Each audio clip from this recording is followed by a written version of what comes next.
రేవంత్ రెడ్డి 46వ జీవోను తీసుకొచ్చి నిట్ట నిలువున బీసీలని మోసం చేసి నయవంచన చేసి దినంగా నిన్న బ్లాక్ డేగా నిన్న జరుపుకోవడం జరిగింది.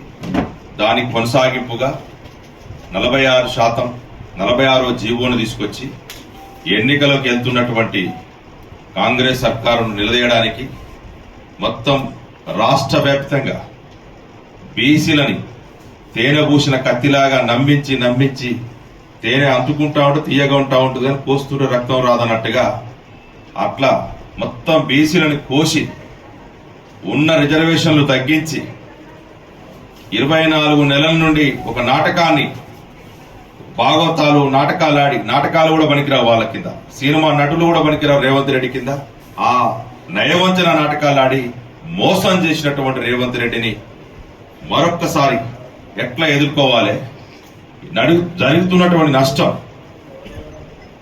ఇప్పుడు కేసీఆర్ 23% కుదిస్తున్నట్టునే 34 నుండి ఇబ్బంది పడ్డ బీసీలు ఇప్పుడు 23 నుండి 17% ఎందుకు దిగజారాల్సి వచ్చింది? కొండంత రాగం తీసి ఏదో పాట పాడినవని, మొత్తం కొండం దోవి ఎలకను పట్టినవని, ఎలకన్న దొరికింది అక్కడ. ఇక్కడ ఎలక కాదు కదా, కనీసం బూడిదే కూడా దొరకట్టు. ఆడ కొండ లొల్లై పాటన పాడిన కొండంత రాగం తీసి, ఇలా పాట కాదు కదా, సావు డప్పులు వినపడతా ఉన్నాయి. ఇక్కడ మొత్తం ఒక బీసీల గొంతు కోసేటువంటి ప్రయత్నం.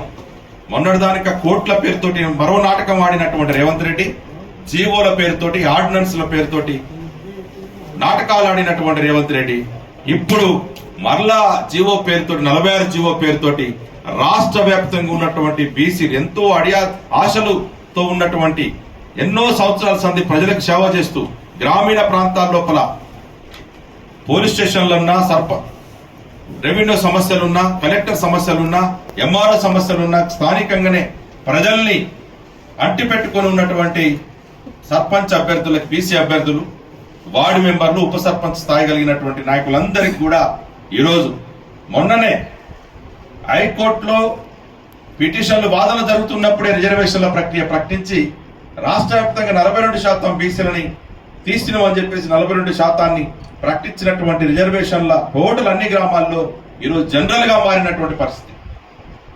కొత్తగూడెం జిల్లా చూస్తే ఒక్క బీసీ సర్పంచ్ కూడా ఇవ్వలేదు.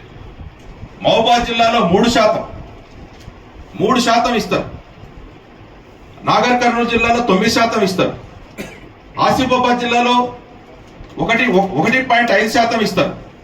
ఇట్లా మంచిర్యాల, నిజామాబాద్, కరీంనగర్, నల్లగొండ మొత్తం మేజర్ జిల్లాల్లో చూసినప్పుడు కనీసం 17% కాదు కదా, 0 నుండి 3%, 4%, 5% పడిపోయినటువంటి 11 జిల్లాల్లో 5% లోపు ఉన్నటువంటి రిజర్వేషన్లు ఉన్నాయి. ఇంత దుర్మార్గమైన చర్య చేస్తూ ఒక్క దొంగ కాంగ్రెస్ నాయకుడు కూడా మాట్లాడతలే, బీసీ నాయకుడు కావచ్చు, రెడ్ల నాయకుడు కూడా మాట్లాడతలే. గప్పాలు కొట్టినటువంటి రేవంత్ రెడ్డి ఏడవన్నావు? ఇప్పుడు ఎవరి దగ్గర పన్నావు? నీ బోకరి మాటలు ఎందుకు మాట్లాడినావు? దొంగ మాటలు ఎందుకు మాట్లాడినావు? బీసీలను ఎందుకు మోసం చేస్తున్నావు? ఇంతకాలం బీసీలని నయవంచన చేసినటువంటి రేవంత్ రెడ్డి ఇప్పుడు ఎందుకు మాట్లాడతలేదు? నీ గొంతు ఎందుకు ముగ్గపోయింది? నీకు ఒత్తాసు పలికినటువంటి దొంగ సంఘాలు, బీసీ సంఘాలు ఇదే ప్రెస్ క్లబ్ సాక్షిగా మళ్ళా దొంగ వేషాలు వేసుకొని ఎందుకు నీకు వద్దబడతా ఉన్నాయి? అప్పుడు ఎందుకు రిజర్వేషన్లు, ఆర్డినెన్స్లు కావాలని మాట్లాడినటువంటి దొంగ సంఘాలు ఇప్పుడెందుకు స్వేచ్ఛగా మరొక రూపాన్ని ఎత్తుకొని దొంగ మాటలు మాట్లాడుతూ ఉన్నారు? రేవంత్ రెడ్డి సర్కార్, రేవంత్ రెడ్డి సమాధానం చెప్పాలి. ఈ దొంగ సంఘాలను పోషిస్తున్నటువంటి రేవంత్ రెడ్డి బీసీలను మోసం చేయడానికి కారణం వీళ్ళు కాదా? కాంగ్రెస్ ఈ దొంగ సంఘాలు కాదా అని మేము ప్రశ్నిస్తా ఉన్నాం. చేసింది రేవంత్ రెడ్డికి ఎంత పాత్ర ఉందో ఈ నయవంచనలో ఈ సాంప్రదాయ సంఘాలకు కూడా అదే పాత్ర ఉంది.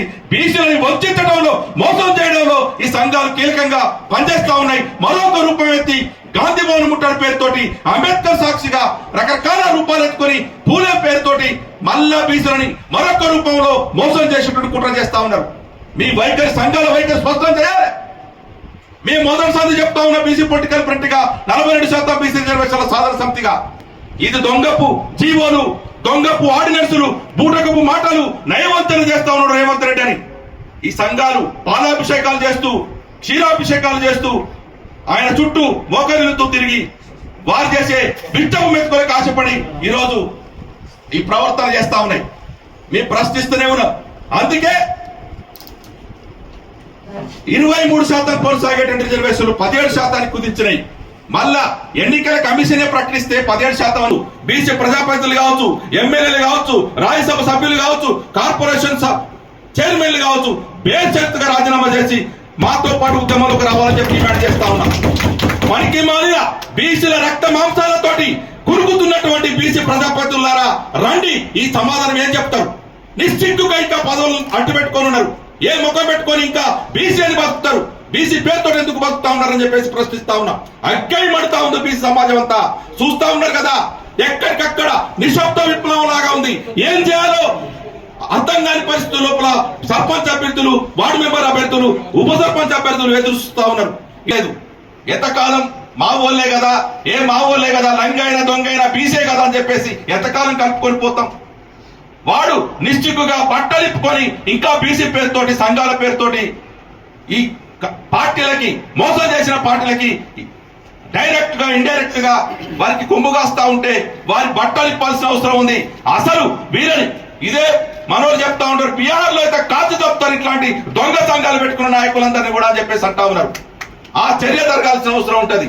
సంఘం పేరుతోటి బీసీలను మోసం చేస్తే రేవంత్ రెడ్డికి ఎంతైతే గతి పట్టిందో సంఘాల నాయకులు కూడా అదే గట్టి పట్టాల్సిన అవసరం ఉంటుంది. ఇంకా ఏం మాటలు మాట్లాడుతా ఉన్నారు? ఖచ్చితంగా పిసిసి అధ్యక్షుడు కావచ్చు, పొన్నం ప్రభాకర్ కావచ్చు, వాకిడి శ్రీహరి కావచ్చు, కొండ సురేఖ గారు కావచ్చు, మొత్తం కూడా మంత్రులు తక్షణమే రాజీనామా చేయాలి. ఎందుకు రాజీనామా చేయకూడదు? ఇంత అన్యాయం జరుగుతుంటే, రేపు సర్పంచ్ ఎన్నికల్లో ఇంత అన్యాయం జరుగుతుంటే, రేపు ఎంపీటీసీ, జడ్పీటీసీ, ఎంపీపీ, జిల్లా పరిషత్ చైర్మన్లలో కూడా 17% ఇస్తే ఊరుకుంటామా? ఇదా అని నీతి?